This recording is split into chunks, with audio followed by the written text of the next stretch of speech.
हिंद दोस्तों, कैसे हैं आप सब। आज हम महाराष्ट्र के नासिक शहर में भोलेनाथ का सबसे लोकप्रिय मंदिर यानी कि त्र्यंबकेश्वर ज्योतिर्लिंग की बात करने जा रहे हैं। अगर आप त्र्यंबकेश्वर ज्योतिर्लिंग जाने की योजना बना रहे हैं तो ये वीडियो आप लोगों के लिए काफी यूजफुल है, क्योंकि आज की वीडियो पे मैं आप लोगों को बताऊंगा कि आपको त्र्यंबकेश्वर कैसे पहुंचना है, आपको रुकने की क्या व्यवस्था है, साथ ही शहर में खाने पीने की क्या व्यवस्था है, ज्योतिर्लिंग यात्रा करने के लिए एक व्यक्ति का कुल खर्चा कितना लग जाएगा। तो दोस्तों बने रहिएगा मेरे वीडियो में, एक एक करके सारी बातों को विस्तार पूर्वक वर्णन करूंगा, जिससे आपको त्र्यंबकेश्वर ज्योतिर्लिंग यात्रा करने के लिए काफी सहूलियत मिले और आपका कुल खर्चा भी कम आ जाए। तो दोस्तों बिना विलंब किए वीडियो को आरंभ करते हैं। सबसे पहली बात कि त्र्यंबकेश्वर ज्योतिर्लिंग जाने के लिए हमारा माध्यम क्या होगा, यानी कि हम त्र्यंबकेश्वर ज्योतिर्लिंग कैसे पहुंचे।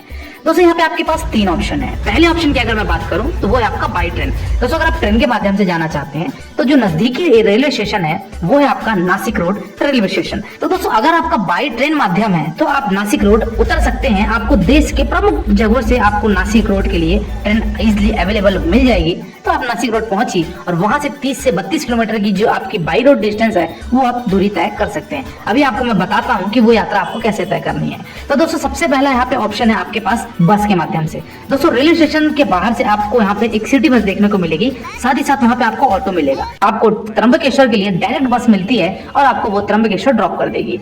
30 किलोमीटर की यात्रा तय करने के लिए मान के चलिए आपको 1 घंटे का समय लगेगा। और वही अगर मैं बात करूँ टिकट की तो आपका एक आदमी का टिकट होता है और आपको वो त्र्यंबकेश्वर बस स्टैंड पे छोड़ देगा। तो आप वहां से कैब भी टैक्सी भी रिजर्व करके जा सकते हैं। टैक्सी वाला दोस्तों आपका मान के चलिए कि 800 रुपए 900 रुपए लेगा और आपको आराम से त्र्यंबकेश्वर ड्रॉप कर देगा, जो कि आपको 40 से 45 मिनट लगेगा। तो दोस्तों जो दूसरा ऑप्शन है वो है आपका नासिक का इंटरनेशनल एयरपोर्ट। दोस्तों आप नासिक के एयरपोर्ट पहुंच सकते हैं और वहां से आप टैक्सी बस जो भी आपको मिल जाए वहां से आप त्र्यंबकेश्वर मंदिर पहुंच सकते हैं। वही मैं लास्ट ऑप्शन की बात करूं यानी कि बाई रोड माध्यम से, तो दोस्तों महाराष्ट्र में जो स्टेट ट्रांसपोर्ट बसेस सर्विस है वो बहुत ही ज्यादा अच्छी है। तो अगर आप महाराष्ट्र से हैं तो आपको तो इजीली बस कनेक्टिविटी मिल जाएगी, चाहे वो स्टेट बस हो चाहे वो प्राइवेट बस हो। वही अगर मैं बात करूं कि इंटर स्टेट से अगर आप आ रहे हैं तो आपको इंटर स्टेट्स के लिए भी आपको नासिक त्र्यंबकेश्वर के लिए इजीली बस अवेलेबल हो जाती है। चलिए दोस्तों हम त्र्यंबकेश्वर पहुंच चुके हैं और अब सबसे बड़ा प्रश्न आता है कि हम त्र्यंबकेश्वर में कहाँ स्टे करें। तो सबसे पहले ऑप्शन की अगर मैं बात करूं तो वो है आपका यहाँ पे गजानन स्वामी संस्थान के ट्रस्ट का रूम। तो गजानन स्वामी जी का वहाँ पे नासिक में भी ट्रस्ट बना हुआ है। ट्रस्ट की तरफ से वहाँ पे रूम सर्विस, खाने की सर्विस उपलब्ध कराई जाती है। नॉन एसी रूम की अगर मैं बात करूं दोस्तों तो 450 से 500 रुपए आपका रूम का भाड़ा होता है। तो अगर एसी रूम की बात करूं तो मान के चलिए कि आपको 900 से 1000 रुपए देना पड़ेगा। तो वहाँ पे 4 बेड वाले कमरे पे आराम से फैमिली एकोमोडेट हो सकती है। वही आप संस्थान का ट्रस्ट है, वहीं पे आपका वहाँ पे प्रसादालय भी है, यानी कि भोजनालय भी। 50 रुपए आपको वहाँ पे टिकट कटानी है और एक आदमी भर पेट खाना खा सकता है जितना भी उसको खाना है। बहुत सारे भक्त निवास, बहुत सारे गेस्ट हाउस, बहुत सारे लॉज या फिर लास्ट ऑप्शन बचता है प्राइवेट होटल्स का। तो कुल मिलाकर ये कहना चाहिए कि त्र्यंबकेश्वर में आपको रुकने की कोई समस्या नहीं। चलिए दोस्तों अगली बात करते हैं कि अब हमको त्र्यंबकेश्वर ज्योतिर्लिंग यानी कि महादेव के दर्शन करने हैं। दोस्तों हालांकि आपको मालूम होगा कि त्र्यंबकेश्वर ज्योतिर्लिंग जो है वो 12 ज्योतिर्लिंग में से एक ज्योतिर्लिंग में भी आता है। तो आपको त्र्यंबकेश्वर ज्योतिर्लिंग दर्शन करने से पहले आपको यहाँ पे कुशावर्ता तीर्थ कुंड है, यहाँ पे आपको स्नान करना है। यानी कि यहाँ पे गोदावरी नदी का पानी एक तीर्थ है और इसी जो कुशावर्ता तीर्थ है यहाँ पे लोग डुबकी लगा के स्नान करते हैं और स्नान करने के पश्चात त्र्यंबकेश्वर ज्योतिर्लिंग के दर्शन करते हैं। दोस्तों ये कुशावर्ता तीर्थ वही स्थान है जहाँ पे जो 4 सालों में एक महाकुंभ लगता है। हर हर महादेव का नाम लेते हुए आप लाइन में लगे रहिए और आपको कुछ ही देर बाद आपको महादेव के दर्शन होंगे। चलिए दोस्तों दर्शन के संबंधित हम बात कर ही रहे हैं तो आपको ये भी बता दूं कि आपको त्र्यंबकेश्वर ज्योतिर्लिंग यात्रा करने के लिए कौन से समय पे योजना बनानी चाहिए ताकि आपका जल्दी से जल्दी दर्शन हो जाए और आपको ज्यादा भीड़ का भी सामना न करना पड़े। दोस्तों जो सबसे ज्यादा भीड़ होती है त्र्यंबकेश्वर में वो होती है सावन के माह में, महाशिवरात्रि के दिन, और हर सोमवार को जो लोकल भीड़ होती है वो त्र्यंबकेश्वर में बहुत ज्यादा होती है। तो अगर आप सोमवार के दिन आएंगे तो मान के चलिए आपको 4 घंटे 4.5 घंटे दर्शन लाइन में लग जाएंगे। वही अगर आप सावन के महीने में आते हैं तो मान के चलिए कि 6 घंटे 7 घंटे, और वो और भी आगे जा सकता है, निर्भर करता है कितने वहां श्रद्धालु पहुंच चुके हैं। तो आप सावन महीने को अगर अवॉइड करते हैं तो बाकी जो भी समय रहता है तो आप मान के चलिए कि हार्डली 1 घंटा 1.5 घंटा मैक्सिमम 2 घंटा पकड़ के चलिए कि 2 घंटे में आप महादेव के दर्शन कर लेंगे। सामने इनकी ज्योतिर्लिंग हर हर महादेव का नाम लीजिए, इनके आशीर्वाद लीजिए, मनोकामनाएं मांगिए और आप मंदिर प्रांगण से बाहर आ जाइए।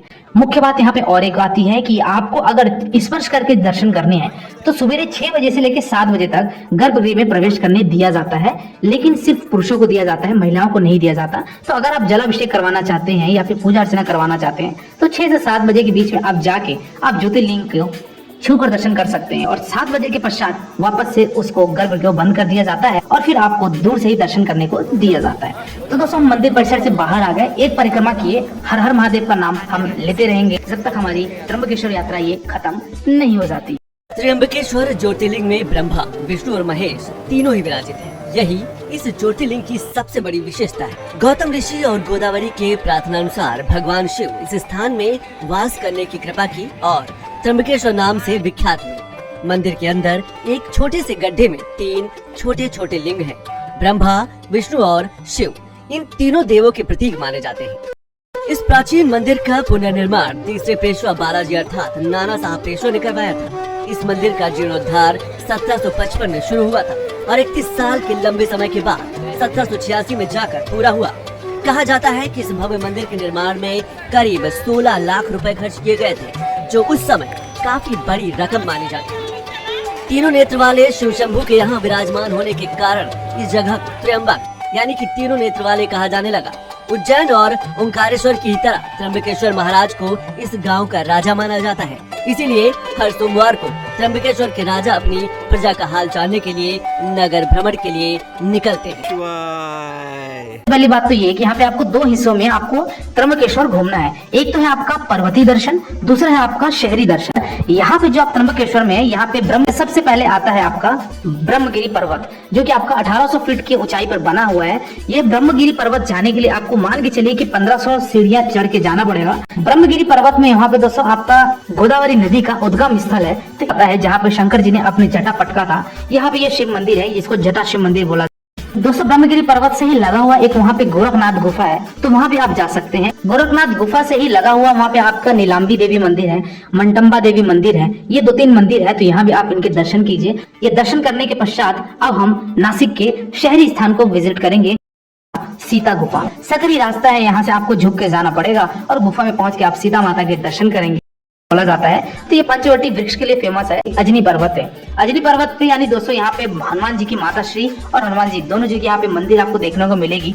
ये भी आप यहाँ दर्शन कर सकते हैं। नासिक शहर से 10 किलोमीटर की दूरी पे स्थित अजनी पर्वत है, तो यहाँ भी जाके आप मत्थे टेकिए, मनोकामनाएं मांगिए और अगले स्थान की तरफ प्रस्थान कीजिए। वो है आपका सिद्ध हनुमान जी मंदिर। यहाँ पे दोस्तों हनुमान जी की एक बड़ी सी प्रतिमा है, सिद्ध हनुमान जी मंदिर इनको कहा जाता है। यहाँ भी आप जाइए, इनके दर्शन कीजिए और आप अंतिम स्थान की तरफ प्रस्थान कीजिए। वो है आपका गंगा गोदावरी मंदिर। दोस्तों गंगा गोदावरी मंदिर नासिक से कुछ ही दूरी पर बना हुआ है, तो यहाँ पे भी आपका गंगा माता का मंदिर है, गोदावरी मंदिर बना हुआ है। यहाँ भी दर्शन कर सकते हैं और इस तरीके से आप नासिक को पूरी तरीके से एक्सप्लोर कर सकते हैं।